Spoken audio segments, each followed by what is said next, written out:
comfy. I do like to think of that. Start with in-person questions first there from Gary. It's one of those nights where Jayson and Jaylen both had it going. I mean, how much of a luxury is it when both of those guys get going? Or Jayson got it early than Jaylen, and it just seemed like they both played well together. Yeah, it obviously makes everything a lot easier, and looking for that to be the regular thing. Obviously, you add Dennis in there, with 23, and you got three guys in attack mode. It's hard to stop, but the thing I liked was the ball movement, selfishness, like you said.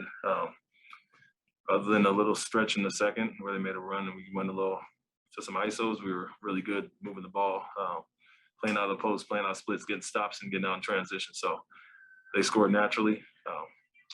Didn't try to force much and got everybody involved. And so anytime those two are rolling on the same page, obviously you're going to have a good offensive night, and we do what we do on defense. It's like one of those games where JT and JV are going, but it doesn't feel like they're taking turns. So I guess what did you see out there as far as them playing off of each other, trying to force the defense to kind of decide who they have to pressure against? Yeah, I mean, we've added to the package of utilizing those two in similar actions. They may guard two or three guys one way, but when we put them in the action, it causes some hesitation and confusion at times. But what I really loved was defensively, we got stops and got out and ran, and they took advantage of the cross matches and transition. Got the basket or pull-up threes pretty easily there, and that was the message. Limit them to one shot, get out and play with some pace. If you don't have it, we know what we're going for. And so they played excellent as far as that. Rebounded the ball, got out and ran. But like I said, it was a total team effort, everybody sharing the ball, and that was pretty evident from the start. I love the ball movement, love the body movement. So it was a mix of isolation, pick and roll, off-ball actions, and that's when we're going to be at our best offensively. On that play where you have, like, usually JT has the ball and Jaylen run across, and they switch or they hold, is the point of that play less to try to find a mismatch and more to just quickly attack off that action when the defense is a little bit on their heels? Yeah, I mean, it's different for every game and how teams guard, but when you have certain guys in the action, they'll blitz or try to take it away from one, but when we involve both, it's tough on teams. So it causes some hesitation and confusion, and there are several options out of it. Initial handler can obviously attack, move it to the second side, and then we have throwback. So it's 3-4 options out of it. And we like how they're running it, recognizing the advantages in it, and whether we flip the handler, flip the screener, it presents different looks and gives some teams some trouble. Stuff seems like there's more flow and less pressure when you're not always playing the half court. You're not always trying to down three, up three, music's playing. You got to score. That pressure just seemed like tonight it was just such a free-flowing game.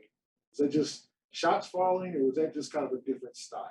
I think defensively, it all starts with stops and not taking it out of the basket. We first forced a good amount of turnovers early, but also just limited them to one shot. That was the message. They still had, 11 offensive rebounds, a little bit high, especially they got some late, but for the most part, we were getting out and running. Like I said, cross matches happening, and then it's kind of organically finding the advantage in the transition. So when we can do that, get out and run, not play against everybody set in half court, I think we're obviously a lot better. But those two, like I said, came out very aggressive, kind of took turns, so to speak, and then Dennis got going and put a ton of pressure on how they wanted to defend. And so felt like we learned some things from last game, came out with some sets that really worked for us against how they were defending. They're two bigs, which is different.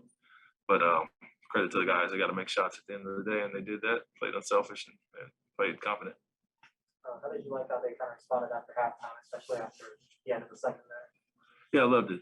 Obviously came out in the third quarter, really focused. We were up 6 at halftime and felt like, or 5 at halftime, sorry, felt like, we gave away a double-digit lead. And really, when they ramped up their defensive pressure and we missed a few shots, we started trying to go ISO heavy, and we wanted to get back to what we did. We showed them clips, obviously, and saw what we did in the first quarter and most of the second. And, to our credit, we got stops and got out and ran a few quick baskets, called a timeout, and it felt like the momentum was back in our hands.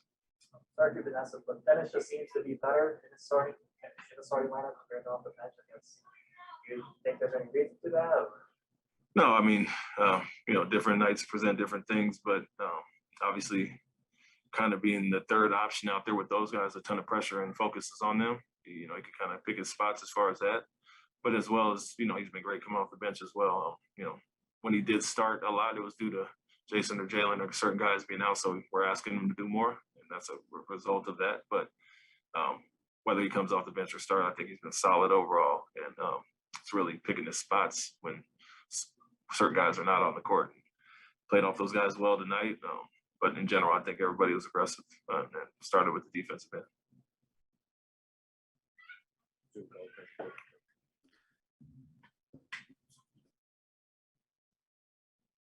So, No Zoom questions. We're all set here. Okay, very good. Robert got, it sounded like Lance knocked upside his head. Is it just a cut? Is he okay? Did he get checked for concussion, et cetera? yeah, they do all that, but had to get stitched up and obviously came back and finished or played the fourth quarter, so he's good to go. Did Grant lose any teeth or anything when he got knocked in the face? No, I'm not sure if it was elbow or headbutt, but just had some busted lip and abrasion on the neck or something, but no, he's okay. He's fine. Finished as well. Thank you guys.